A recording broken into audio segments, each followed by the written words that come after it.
asalaamaaleykum mbokk yi ñuy seetaan et merci de nous retrouver à votre premier numéro de Face à Dakar Actu, qui est une émission consacrée aux célébrités, aux personnalités et également aux citoyens pour ku nekk nga wax sa jaar-jaar et également ñu jagleel ko suñu mbokk internet yi. Pape Diouf asalaamaaleykum. maaleykum salaam. waaw balaa ñuy commencer Pape Diouf ñu bàyyi rek nga présenté wu pour suñu mbokk internet yi. waaw man aussi maa ngi leen di fay di leen ziar di leen béggee di jox njukkal sunu mbokk internet yi nga xamante ni ñu ngi suivre tout le temps site boobu ñuy wax Dakar Actu di am mbégte lool pour toog ak yéen. alors Pape Diouf gis nañ ni que nit ku nekk balaa ngay réussir am nga jaar-jaar waaw dama bëggoon rek sa enfance Pikine naka nga ko dundee. mën naa ne pigeon voyageur la boo déggee ma naan pigeon voyageur sama enfance dunduma ko rek ci benn quartier dama wër parce que maa ngi juddoo usine ñaari tali fa laa defee sama cycle presque primaire fa laa jàngee 6e 5e ba 4e sama papa jënd kër ginnaaw raay ñu tuxu ginnaaw raay donc may suma taw papa bu góor bi ñu demee ginnaaw raay fa laa defee 4e 3e CM1 CM2 ba am COP aw ma entré en 6e sama papa jël ma yóbbu ma parcelle ma dem jàngee fa métier donc bi ma jàngee parcelle métier ba yàlla dogal ma am sama certificat de travail delluwaat suma kër papa dugg nag ci musique delluwaat usine ñaari tali donc moo tax dama naan man pigeon voyageur la dama jaar fii jaar fii jaar fii.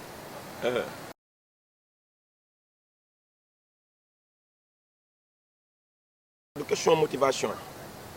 c'est dans mon sang doomu géwél la judd ci yaru ci màgg ci te artistes yu bëri yu nekk Sénégal sunu kër lañ daan fréquenter donc ma judd ak ñoom man musique nekkul woon sax sama option dama daan woyantu mais xalaatuma woon ne dinaa nekk woykat plutôt footballeur laa waroon nekk ndax football moo mës a nekk suma passion et puis nag moo mënoon ko lool macha allah donc li may wax nii ñi ma yarondool parcelle xam nañ loolu mais liñ naan sa destin kenn mënul daw destin donc ba yàlla dugal ma ci musique.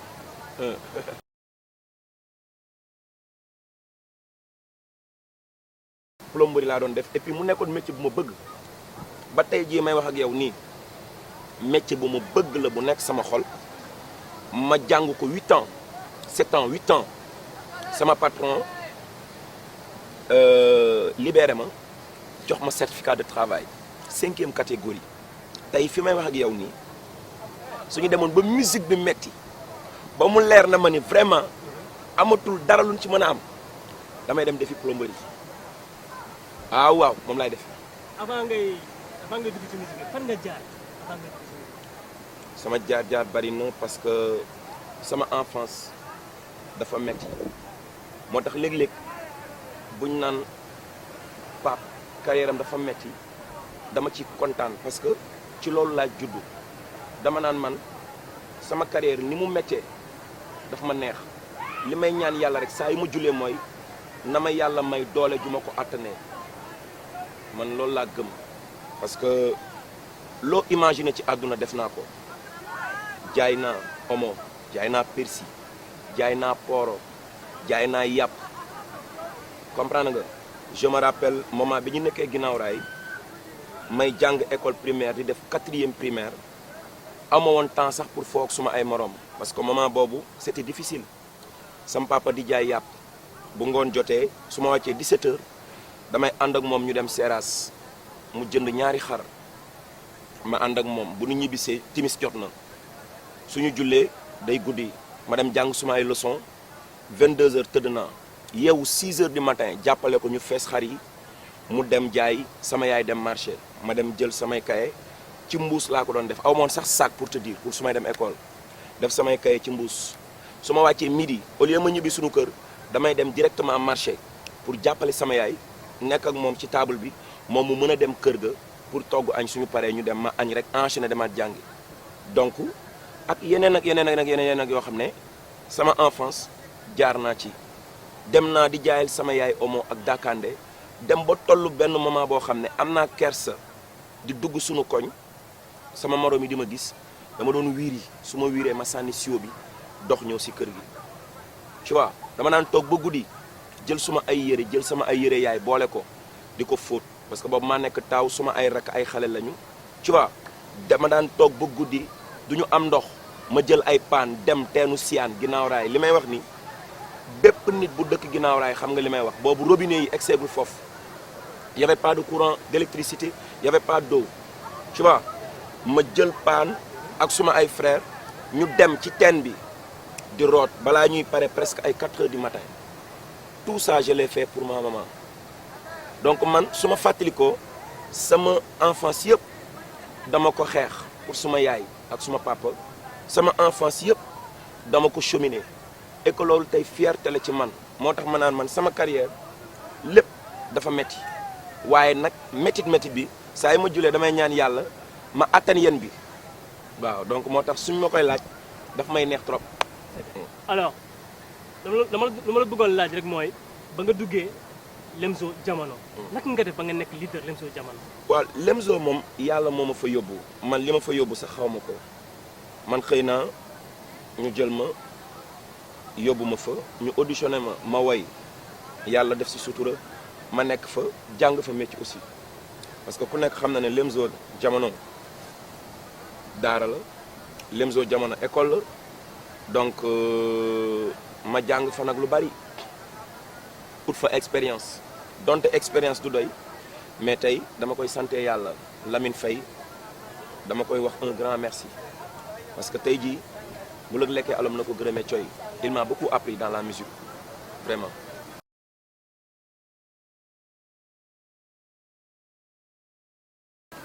waaw dara taxul ma jóge fa lu yàlla dogal la rek ndax su ma sañoon man ak ñoom ñooy ànd abadan waaye mooy li may wax sànq rek ci ndorteel gi destin kenn mënu ko moytu donc man aussi ma amoon projet boo xam ne bëggoon naa def sama yëfu bopp looloo waral bi ma demee ba à un certain moment ma jël sumay responsabilité ne naa def sama groupe bopp looloo waral la génération consciente. alors gis nañu que génération consciente ascension la nekk. lan mooy secret réussite boobu nag. waaw xanaa liggéey rek liggéey ak aussi chaque fois maa ngi xalaat fi ma jaar donc peut-être man dama siiwle mais je pense que ni am na ñoo xamante ni sax seen jaar-jaar moo gën a métti suma jaar-jaar. bu fekkee yàlla dogal na nga bokk ci nit ñi nga xamante ni ñi ngi leen di déglu wala ñi ngi leen di seetaan donte ñetti nit la am na solo léeg-léeg ngay refléter sa jaar-jaar ngir say rakk yi topp sa ginnaaw mën a jaar ci loolu donc looloo waral tey message bu may joxe rek di wax suma passé am na ñoo xamante ni aussi seen passé pour ñoom bëgguñu toog di ko wax mais je pense que ni léeg-léeg ngay wax sa jaar-jaar am na solo trop rawatina boo dee homme de public parce que am na ñu lay fan am na ñoo xamante ni yaay nekk seen seetu et que loo def dañ koy def su dee lu baax dañ koy def bu dee leneen aussi dañ koy def donc baax na ci aussi nga leen di sensibiliser di leen wax fi nga jaar pour à chaque fois ñuy calme c'est très important. alors Pape Diouf am nga xaalis parce que oto yaa ngi fii. ak dem Paris dem États-Unis. Pape Diouf am nga xaalis. maa ngi sant yàlla am naa sutura. waaw awma compte bancaire mais am naa compte yàlla. Pape Diouf yow da ngay sport. waaw loolu nag mooy sama première bëgg-bëgg. sport mooy sama première moom sax laa gën a bëgg musique. ban mooy sa plat préféré yow. ceebu jën. macha allah.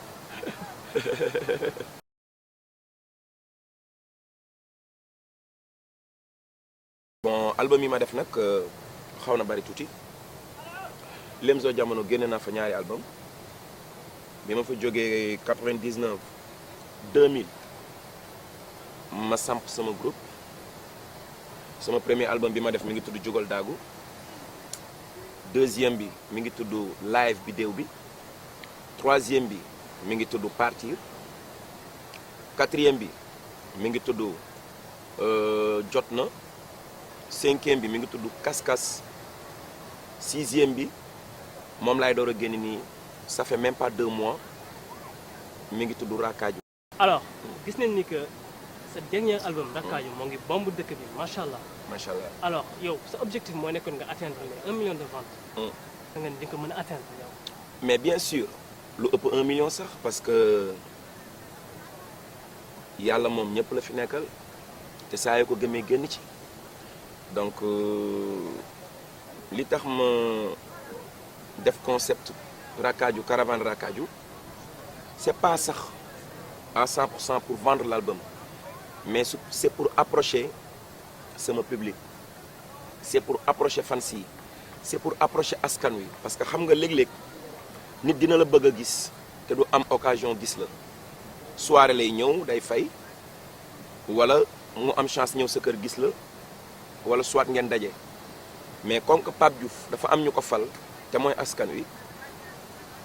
te ku fàttali la fal da ngay folleeku looloo waral bi album bi génne ñu génne concept Rakaju caravane wàcc dugg ci askan wi dugg ci nit ñi et que wax dëgg yàlla ñu am ci satisfaction générale looloo waral ñu ne nag ah dañuy lancer beneen concept une maison un CD ndax xam nga ne on dépense beaucoup d'argent ci musique mais gañewuñ ci à part soirée yi contrat yi parce que pirate bi moo ñu sonnal ci loolu mais lépp loo gis rek ci àdduna waxtaan la ak communication moo tax man Pape Diouf personnellement ma génn lancer un appel sama fans yi ak ñu dul sax sama fans ñu jàppale ci album bi jënd ko jënd original bi ci biir loolu wax dëgg yàlla ñi jënd album bi dafa bari macha allah ñi ñaa ngi koy jënd ndax su ma demee ba daje koo xam ne day jaay caaf xam nga caaf bénéfice bi ci nekk bariwul mais dox naa ba nit di jaay caaf mu woo ma génne 2500 jënd album bi fekk naa ko yore ay géttam ci opération tabaski di jaay xar pël bu jógee fu sori di fans Pape Diouf woo ma génne na fa am jënd ay CD donc sama xarit yi sama doomu ndey yi autorités yi mbokk yi am di jàmm yi soppe yi ñëpp a ngi jënd album bi ba ci journalistes yi sax ñu ngi koy jënd vraiment da nga gis journaliste boo xam ne day jënd 100 CD maye ko donc loolu c'est touchant bërki Demba Ndiaye émission bu mag bi ñuy def soirée de gala bu mag bi nga xamante ni c'est le meilleur de l'année muy suma mag grand Mbagnick moom it je le salue de passage woo ma jënd ci quantité bu bari ngir ay xaritam le président de la république son excellence monsieur Macky Sall moom it wax dëgg yàlla jënd na ci album bi pour jàppale Pape Diouf ak la génération consciente parce que nag moom mooy ndey ji seex te dafa ne liggéey leen donc album bi wax dëgg yàlla nit ñaa ngi koy jënd bu baax a baax a baax. xam naa ni nag membre du gouvernement ba ci Macky Sall sax xam naa ñëpp ciy jënd incha allah alors également lutte contre Ebola. yow aussi yaay ambassadeur bi fii Sénégal yaakaar nga ni que sa campagne bi nga nekk di def nii dina am réussite. mais bien sûr déjà am na réussite parce que du fait que ñoom ñu jël seen xel def ko ci man loolu rek dama ci sant yàlla kontaan ci xam nga àdduna boo ci nekkee tey sa loxo li nga def nii xam nga xamoo li nekk fii mais xam nga li nekk fii donc ñun dañu am yéene rek di demee sunu yéene mais ku xamoon li lay xaar suba doo sonn da ngay xaar ba bés bi ñëw nga dem jëli ko donc Africaire ONG bu mag lañu ONG la boo xamante ni c'est reconnu mondialement et que ñuy def social bu baax a baax a baax tey dañuy liggéey ak ay Angélique Kidjo ay stars yu mag a mag a mag yoo xam ne sur le plan international dañu nekk ak ñoom en partenariat donc tey bu ma choisir pour ma ànd ak ñoom ci seen xeex boobu fierté lay doon ak mbégte benn ñaareel ba aussi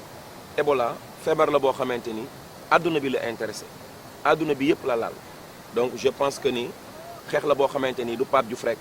mais Pape Diouf ak yeneen artistes yi Pape Diouf ak yeneen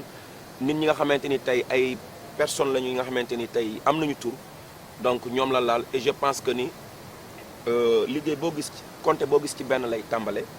yaakaar naa ne tamit également ñun jeunes yi tamit incha allah dina ci jàpp bu baax a baax. jërëjëf. alors Pape Diouf sa dernier album bi génn na yow lan mooy sa projet futur. su ma yeboon ni liggéey bi sax mi ngi door a tàmbali parce que déjà ñu ngi ci promotion bi te xam nga promotion moom du doy ñu ngi ciy liggéey bu am solo déjà ñi man na moon ci Almadi bi daan ma réclamer à chaque fois léegi am nañu jour ci Almadi bi tous les dimanches ñu ngi Baramundi donc fans yi maa ngi leen di wax ne tous les dimanches ñu ngi Baramundi parce que gars yi dañ ma doon réclamer lu bëri ci Almadies bi tous les samedis aussi ñi ngi cosaan mooy sunu base ak Ravin bu ñu jéewul cosaan rek samedi ñi ngi Ravin donc ma koy waxaale aussi fans yi et que aussi xam ngeen ne actuellement ñi ngi nekk ci une maison un CD donc parce que xam nga depuis Youssou Ndour boo xoolee disque d'or gëj na dugg Sénégal et que donc la nouvelle génération war nañ ci liggéey bu am solo pour vraiment liggéey loolu et que buñ ko gëmee rek yàlla mën na dogal mu ñëw donc looloo waral ñu génne concept bi ñu ngi ciy liggéey bu am solo di ci liggéey donc bu loolu weesoo aussi ñu ngi préparé suñu grand bégué comme ni ñu koy defee chaque année mais ren dañuy dem Pullman les dogs de Pullman Paris donc chaque année fii laa ko daan defee mais ren dama ko déporté yóbbu ko Paris pour vraiment sargal waa diaspora bi sargal fans yi bëgg aussi soppe yi fans Pape Diouf yi jóge fii dem Paris mën na nekk ñu ngi koy def le 4 avril maanaam jour de l'indépendance bu Sénégal suñu jour indépendance. alors sa diggante yow Youssou Ndour dégg naa ay gaañ ngeen. macha allah. sama mag la suma idole la nit la koo xamante ni ku ma yàgg fonk la bi ma nekkee xale yàgg ko bëgg boobu xaw ma woon sax ni dinaa def musique boobu xaw ma woon na sax dinaa woy donc je me dis que ni Youssou monument mondial la kooku représenté tour rek Sénégal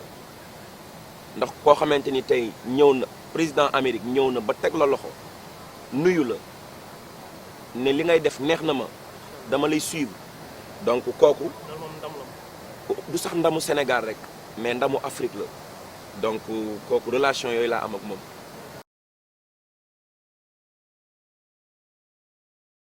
Prince Art sama relation ak ñoom famille la dépassé nañu cadre professionnalisme dépassé nañ cadre liggéey man ak waa Prince Art famille la et que nag muy staff bi nga xamante ni tey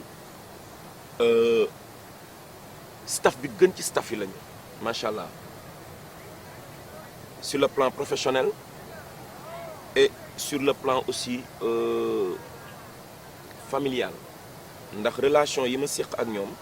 dafa dépassé cadre liggéey donc Prince Art foofu loolu la ñu représenté ci man. waaw xam nga nag wax nga question bu doy waar roi di mbalax nit du ko waxal boppam pour man li am solo mooy liggéey atteindre ses objectifs mu am solo li nga bëgg a réaliser ci sa carrière nga réaliser ko moo am solo mais problème mu roi di mbalax wala roi de la musique yooyu moom nit ñi rek ñoo koy wax quoi. alors temps yi tamit également am nañ benn information bu am solo. mooy que ni am nga doom góor sa taaw yow ban sentiment la def en tant que père. kontaan ci trop di ko sant yàlla parce que nit ku sañoon boo sañoon am takk ndeer donc ma koy ñaanal yàlla may ko fan bu gudd wér gi yaram mu dem nag ba jàppale baayam di ñaanal aussi yaayam moom it yàlla may ko fan bu gudd ak wér gi yaram mu dem ba di jàppale yaayam. yow yaa ngi gis sa doom mu nekk Pape Diouf bu ndaw. bien sûr.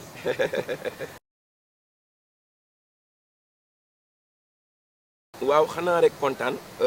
vraiment ci internet yi man aussi di rafetlu seen liggéey bu baax wax dëgg yàlla Dakaractu liggéey bu am solo ngeen di def